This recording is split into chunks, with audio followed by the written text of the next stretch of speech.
We have a devastating murder to talk about, once again by police. This is in Yahoo, and I picked this article very specifically. It's written by Judson Jeffries, and I think he does an absolutely fantastic job of framing this issue. Most of the pieces I saw about Donovan were framed from the typically pro-police or neutral perspectives, and I think Judson does a really great job of framing this the correct way. So this, again, is in Yahoo. Killing of Donovan Lewis. We all pay when police snuff out unarmed people. Judson Jeffries is a professor of African American and African Studies at the Ohio State University. He's going to focus in this piece, you guys, on how society as a whole pays the price when we allow police to do this. I just want to say, first and foremost, obviously the primary victims of police violence are those who are directly victimized by police and their loved ones. This is just another angle to it about how those, how us allowing police to continue to behave so just obnoxiously I said that absolutely horribly. Us allowing police to continue to be as brutal as they are in their conduct, the little easier there, is also harmful to the rest of us and to society as a whole. Sadly and tragically, young Donovan Lewis is the city's latest unarmed victim of an avoidable and senseless police shooting, but likely won't be the last. How many lives will get snuffed out before the American people say, okay, enough is enough?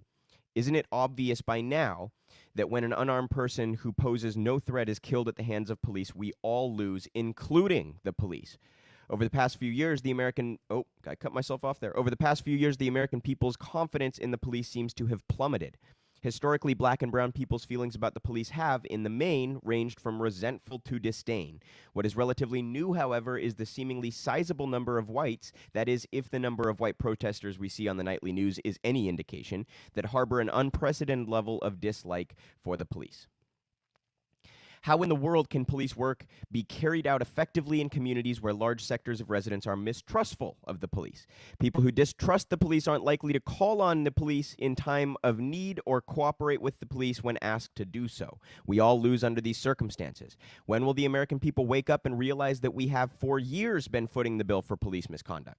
Those huge settlements that the survivors of the victims' families receive, as well as the monies from those successful civil lawsuits, are our tax dollars at work. I was just talking about MMT. We talk a lot about how the tax dollars rhetoric is nefarious. He is talking about at the local level here. So when police murder someone in your city, and then your city pays out a settlement to the victims' families and loved ones, that is coming out of the city budget, which is much more directly related to your taxes than the federal government's budget is. Just want to give that caveat.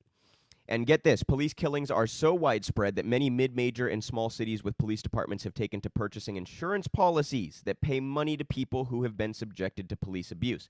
Again, your city's budget is also paying for that insurance policy. By contrast, major cities self-insure, which means they allocate a certain amount of money to be used for that purpose. Paul Butler, author of the 2017 book Chokehold Policing Black Men, points out that such a development raises an issue academics refer to as moral hazard, as police officials may be less likely to encourage their officers to exercise restraint when dealing with motorists and pedestrians, for paying for brutality and shooting deaths is already accounted for in the budget. Over the years, unjustified police killings of citizens have, understandably so, sparked massive uprisings and or demonstrations that have in some cases adversely affected a city's economic development. We all lose when this happens. Just ask the residents of Los Angeles and the policy experts there if that city's infrastructure has fully recovered from the rebellion that unfolded 30 years ago. I would hope that police departments endeavor to employ the very best and brightest its city has to offer. But how does an agency expect to recruit the area's best young people when its department is constantly in the news for all the wrong reasons? What smart and up-and-coming young person who envisions law enforcement as a potential vehicle to positively impacting people's lives wants to join a department around which controversy constantly swirls?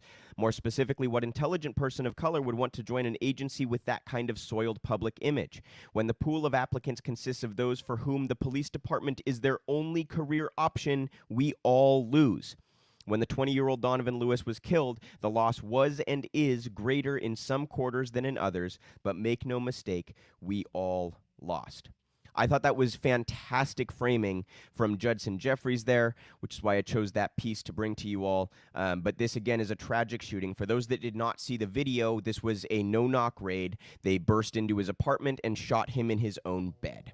He fell asleep holding his vape, reportedly, and police thought it was a gun because they think literally everything is a gun. That's what they're trained to do. And they shot and killed him in his own bed. He was 20 years old.